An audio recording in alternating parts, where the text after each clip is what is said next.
Okay guys, so today we're working on a Mk6 Golf R, but this applies for GTI, Mk7, anything that's manual pretty much, 4-cylinder wise. I don't know if the 6-cylinder, if there was a manual one, but we're going to be upgrading the clutch line to a stainless steel one, and focus, spool and bleeder valve, because the factory one was leaking from here. So first thing we're going to do, remove the intake, remove the battery, and the battery tray underneath. To take this out, it's going to be 2 flatheads, pop that out, and then 10 millimeters for these, and 13 for the battery to remove that. Once you have the battery tray and the battery out, you're going to be looking at this. Now we're going to be removing the bleeder valve and the line. The line goes through here, underneath the mount, next to the firewall. Right here's a little clip, and then right here. So what are we going to do? We get a little flathead and pull this up. So let me show you. It's going to be either a pick or a small flathead, but use the WD-40 because it's just kind of rusty. Well, that must have been out. The point is to raise this up. You see how this clip comes up just like that, and now this is just going to be pulled out like so, but I'll leave it on for now. Pretty self-explanatory. Big side goes against the transmission, little side goes to the line. You're gonna remove this little C-clip from here. It's hard to do with 2 hands, and you're just gonna slide it in and then push the clip down. 1 second. Once it's already on, it should look something like this. Now we're gonna feed this line through here. See if I can get it down. Go through here. And you can pretty much grab it right here on the bottom and then just connect that up here. All right, for this, again, we're gonna lift that up, and then on here there's a small little clip you gotta take out with a pick. Then you're gonna replace that. All right, once you put the new seal in there, like so, I'm gonna grab a little flathead, remove the oil line out of the way, like so. Remember, all this goes underneath the transmission thing, so you just pull this whole thing out. One thing is plastic, and I want to save it just in case I ever need it for emergencies purposes. Because it's a Volkswagen, so you never know. So always save these. Boom, bad boys out. Don't worry, we're gonna wash the inside, and then we can add this guy over here. Which all we gotta do is take this up. And remember, once you connect that, fluid is gonna come out here, so try to have it above that. If this is above that line, then it won't overflow. If you lower it, the fluid is gonna come down. But back to putting this on place. Take out the thing, push it in, lock it in. You have pretty much the line going in. You move that, my bad.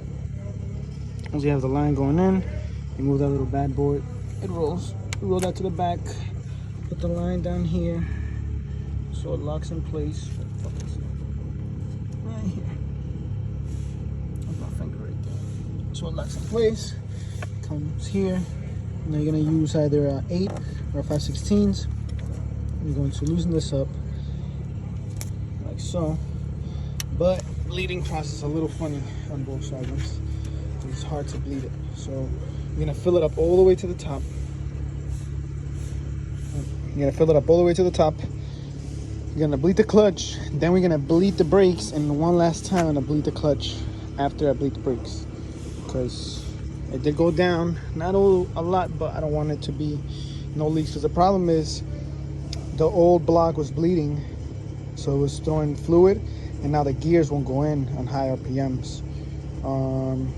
Shifter is perfectly aligned. It doesn't, like when it's neutral and everything goes in. It's just when you're beating on the car, I feel like it lost some fluid, so it's not letting the gear engage properly. So we'll get that fixed real quick. And yeah, so next time I'm gonna jack up the car, fill up the fluid, bleed here first so there's no air in this line, and then bleed the brakes. It's literally filled up all the way to the top. I'm gonna come over here. Gonna give this soft 5. You see how it went down? It's not supposed to, because there's line, air in the line. 2, 3, 4, 5. Come back over here. You see how it went down? Fill it up a little more. I'm gonna put my little line in there. We don't need it, but so there I can see there's bubbles coming out. I'm gonna add it in there and open it up. You see right here, I'm starting the bleeding process. The air is already coming out. As you can see, 5 pumps, 1 down. Pause. We're gonna add this all the way to the top again. And then we're gonna, again, pump the brake 5 times. Pump the clutch 5 times. And now this time it's no longer, because it's like the second time I do it. 1, 2, 3, 4, 5. And you feel the clutch slowly start to pick up more. You'll see it, as you can see. Again, we still have a lot of air in the system. So we got to do this in total of 20 times. So that's 10. Fill it up again, and then 10 more. 5 to bleed the brakes. Same process. Have this filled up all the way to the top. And I already took out the tires.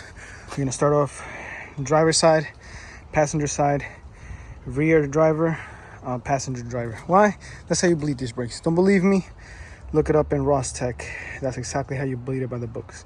But fill this all the way to the top. Let's go pump the brakes. Let's go work on this side. All right, once you have the system fully bled, which I gotta put the little nipple back in here. Yeah, you pretty much, I bled it first here because when I took it the line, it lost some fluid. So I bled it on the clutch first, then moved on to the brakes. Once I got to the rear, a lot of bubbles came out. So I got some of the bubbles out from the front, like I said, driver, passenger, then driver, passenger, rear. Once you get to the rear, a lot more bubbles. Don't forget to use WD-40 or something to loosen up the nipples from the calipers, because they usually get stuck. Once I did that, I came back over here. You're gonna fill it up pretty much up to the brim. Pump the thing 5 times, the clutch, bleed it. Do that 20 times in total again. A lot more bubbles came out once I finished bleeding the brakes, and got the system fully bled now. I'm gonna put the wheels back on and go for a test drive.